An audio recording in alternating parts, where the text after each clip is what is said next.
Susumavus praėjusių 2 laidų rezultatus paaiškėjo, kurios 2 iš 4 sodybų patenka į tolesnį etapą. Daugiausia žiūrovų, architektų, želdintojų ir pačių sodybų šeimininkų balsų surinko Gintarės ir Artūro Vilbikų sodyba. Jie gavo 512 balsų. Antroje vietoje Inesos ir Andrėjaus Semionovų sodyba 358 balsai. Šios 2 sodybos keliauja į tolesnį etapą. Šioje laidoje dar 2 šaunios sodybos. Karklėje esančią savo sodybą Ala ir Jonas Teikertai puoselėja jau 9 metus. Iš miesto atsikraustę sutuoktiniai čia realizuoja visas savo idėjas ir svajones.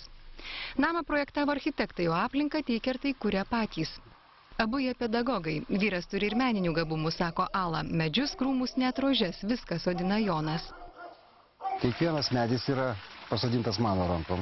Išrinkta vieta irgi taip pat, nes vizualiai žiūrint ir galvojant į priekį, koks tas medis bus. Po 10 metų reikėjo rasti jam vietą ir tą vietą sodinti, kai jisai netrukdytų kitiems augalams. Ala sako, kad dabar net į miestą sunkiai prisirengia išvažiuoti. Visą savo laiką skiria namams ir aplinkai prižiūrėti. Ir daro tai taip skrupulingai ir su tokia meile, kad žmonės neretai suabejoja, ar tikrai tai vienos moters jėgoms. Jeigu aš pasakysiu, kad aš viena prižiūriu, jūs nepatikėsit. Tai kam tada sakyti kažką? Tai aš sako, geriau patylėsiu. Taip ir yra. Na, žinoma, be abejo, vyras padeda daug, sūnus padeda. Bet jau pagrindas jau to tvarkymo, to visko jau man atitenka. Viskas čia dera ir dekoratyviniai augalai, ir sodas, ir daržas. Beje, jis čia ypatingas, apvalus, takeliais padalintas į 8 dalis. Iš tolo atrodo tarsi suraikytas pyragas. Vienam žurnale pamačiau, kaip augina prieskoninės daržovės. Nedidelis kaip gėlynas, padalintas į 4 dalis. Aš galvoju, aš padalinsiu 8 ir padarysiu daržą. Sodyboje gausų paukščių, jiems įrengtas specialus kiemas su namu. Šeimininkė prisipažįsta, kad sparnuočiams ir šunims jaučia silpnybę. Markizai, kaip jautiesi? Labas. Labas, mažiukai. Labas. Labas. Labas. Čia gyvena fazanas, gulbės, povai, kalakutai, antys, neskraidantis varnas. Jį Teikertai išgelbėjo nuo žūties.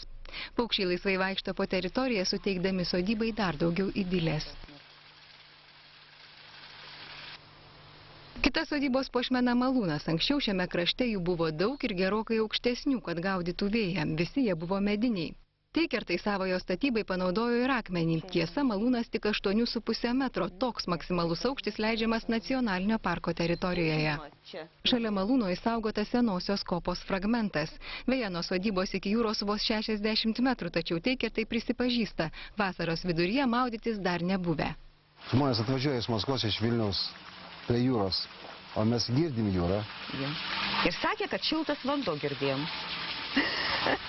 Mes kiekvieną, ir dabar, girdim jūrą, kada įuošia, oras tas pas jūros.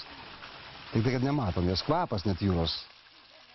Čia mūsų poilsis ir atgaiva sielai, sako 34 santuokos metus skaičiuojantys sutuoktiniai. Ir atrodo vienintelis dalykas, kurio jiems tikrai stinga, tai laikas. Miego, mažiau tik tai. Gal miegų? Einam miegoti apie 3 valandą ir keliamės 7. Keliamės 7. Gal truputį trūksta. Bet nieko, yra žiema juk. Gan ilga, kaip pas mumis ta žiema ir galima išsimiegoti. O pavasarį, vasarą, rudenį tikrai miegoti nėra. Ir dar viena svarbi detalė, šis kūrybinis 2 žmonių bendradarbiavimas turi savas taisyklės, tad didelių ginčių tarp sutuoktinių nebūna. Lengvai pasiginčyti galima, ar čia turi tas augalas augti, ar kitoj vietoj. Bet vis dėlto, kaip, aš skaitau, kad žmona turi vyro klausytis, net ir tame. Kaip. Jinai gali truputį kažkur tai savo pusę nukreipti. Bet vis tiek, vyras yra šeimos galva. Nežinau, aš prisilaikau tokios, pavyzdžiui, nuomonės. Šeimininkai mielai rodo savo valdas architektams ir kitos sodybos šeimininkams, Aurikai ir Alvydui Alunderiams. Po valandėlės visi jau gali dalytis įspūdžiais. Pirmasis įspūdis buvo, Antras įspūdis, kaštai. Sąnaudas šitam visam įkurti. Ir trečias, tikrai, jeigu žmonės patys fantaziją tokią turi, tai tikrai labai gražu. ir su idėja. O man pirma mintis, kiek čia darbo, tai kažkas baisau žinok. Šiaip moteris, taigi pagrindė viską yra. Nes kiekvieną šitą augalėlį nuostabu prižiūrėti, apravėti, sudekoruoti, apkarpyti. Tai nežinau, kada šitą moterį suspėja ir kada jinai tai padaro, jeigu jai niekas nepadeda, kaip sakė šeimininkai, kad jinai viena pati, o vyras tik padeda žolytę nupjauti. Tai tikrai žinokit, bet šiaip tai nuostabu. Tikrai botanikos sodą, kur turim Klaipėdoj, tai aš sakyčiau, čia botanikos sodas. Pirmiausia, žiūriu funkcionalumą. Ir visada yra zonavimas ir pirmiausia tai, ką pamatai atvykęs. Vitalija Budzienė, Vilnietė architektė. Kūrybinis kredo gyvenamos aplinkos, estetikos ir komforto harmonija, grožio ir patogumo vientisumas. Tai pirmiausia, tai reprezentacinė zona, kuri prie įėjimo, kuri pasitinka, turi savo idėją, turi savo kažkokią tai stilistiką. Ir šeimininkas turi labai aišku savo labai supratimą. Ir kai tiesiog bendravom ir klausinėjau, kodėl būtent padaryta taip, kitaip, jis turi savo argumentaciją. Čia vienareikšmiškai esu nustebinta. Ramunė Staševičiūtė, klaipėdietė architektė. Kūrybinis kredo, gera architektūra žmogaus laimingų nepadaro, tačiau suteikti gyvenimui daugiau harmonijos ir lengvumo tikrai gali. Ir labai džiaugiuosi tokiais vaizdais ir tokiomis teritorijomis, kaip žmonės sugeba savo darbu pasiekti šitokių unikalių dalykų. Man pačiai kaip žmogui, tai man gyvūnai labai daug ką reiškia ir jeigu žmonės va šitiek jų daug turi ir dar planuose mūsų kalbėjom, kiek jie nori turėti, tai yra įspūdinga, žinau. Yra labai fain, kad yra, sakau, ir minėjau, kad pušis, tos jau natūralios pušis įvestos į šitą visą gamtovaizdį. Nu, tai labai nėra išnaikinta ir prisodinta dekoratyvinių ir visokių augalų, yra paliktas natūralus augalas. Augalai, sakykime, yra išdėlioti šiek tiek, kas mane trikdė, yra tokia kaip ekspozicija. Tiesiog kiekvienas augaliukas turi savo erdvę. Aš galbūt kažkiek labiau zonuočiau, kad būtų daugiau žolės, daugiau atrodytų vizualiai dar labiau daugiau tos erdvės ir kada išdėliota. Yra vieta ir grožiui, yra vieta ir daržui, yra vieta ir sodui padaryta, bet dar tai stebina, kad ir šitų paprastų dalykų atrodo, ką tu ten iš to daržo be padarysi, ar ne? Ir tai kažkokia mintis, idėja, kad patogu būtų ir laistyti, ir estetiškai gražu, ir galų gale patogu prižiūrėti. Kaip ir madoj dabar, kai yra šiek tiek eklektikos ir tai įmanoma suderinti, taip lygiai panašiai yra čia. Bet tai yra suderinta. Šiek tiek skirtingų stilių. Na, jeigu pažiūrėtume priekinę reprezentacinę pusę, tai ten aplamai mes matom netgi ir klasikos ypatingos. Čia matom moderną, kaip yra padaryta, reiškia, nu, nežinau, gal ne modernų pavadinkime, tai vis tiek nėra klasikinis daržas, ar ne, bet tarpusavį visą tai vis tiek daro.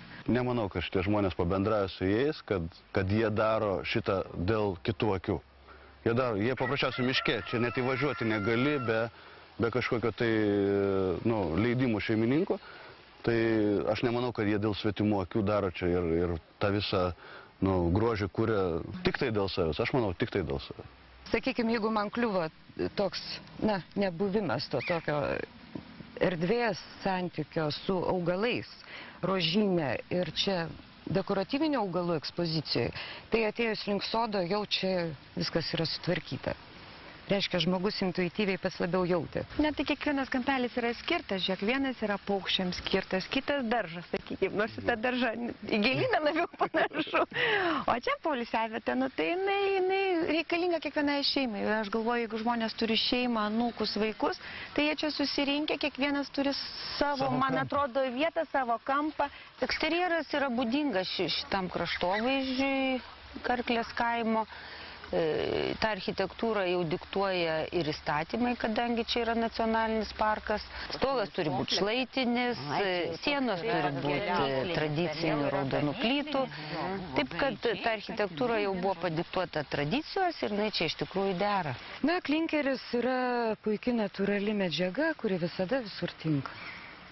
Taip kaip žolytė, augalai, taip ir molis. Manau, šitie visi pastatai yra funkcionuoja. Tikrai, manau, kiekvienas norėtų čia gyventi. Tas, kuris net gamtos nemyli, norėtų čia gyventi ir džiaugtis. Tik tai, aišku, kai reikėtų pridėti darbo į šitą visą dalyką, aš nemanau, kad ilgai išbūtų šitam poilsį. Taigi minimaliai pastabų ir daug pagirų. Visgi visų prašoma įvertinti sodybą. Idėja, interjeras, eksterjeras, mažoji architektūra, apželdinimas, funkcionalumas, stilistinis vientisumas ir estetika. Tokie vertinimo kriterijai. Visą idėją ir viską, žinokit, jeigu norit 10, tai 10 ir 20 galim. Tiesiog tikrai, žinokit, pagarba šitiem žmonėm, kad turi tokius nuostabius namus. Idėja paprasta, bet jinai įgyvendinta iš tikrųjų taip kaip idealiai, galima pasakyti, 100%. Apželdinimas yra tikrai puikus, nes augalai visko yra įvairovė, yra ir spygliuočiai, ir lapuočiai augalai, ir sodas, ir funkciškai.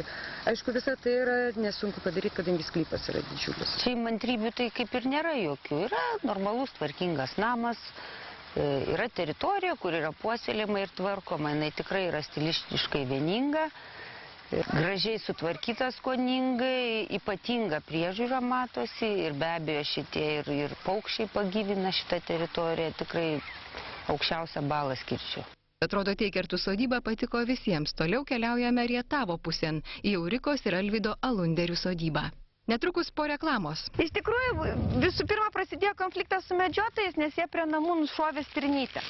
Idėja tai mane iš vis priblaškė šitų žmonių. Aš tik jų visą laiką vieną klausimą klausiu. Kodėl jūs iš 10 vaikų nei vienas nepasiliko tėvų sodyboje? Taigi tai brangu.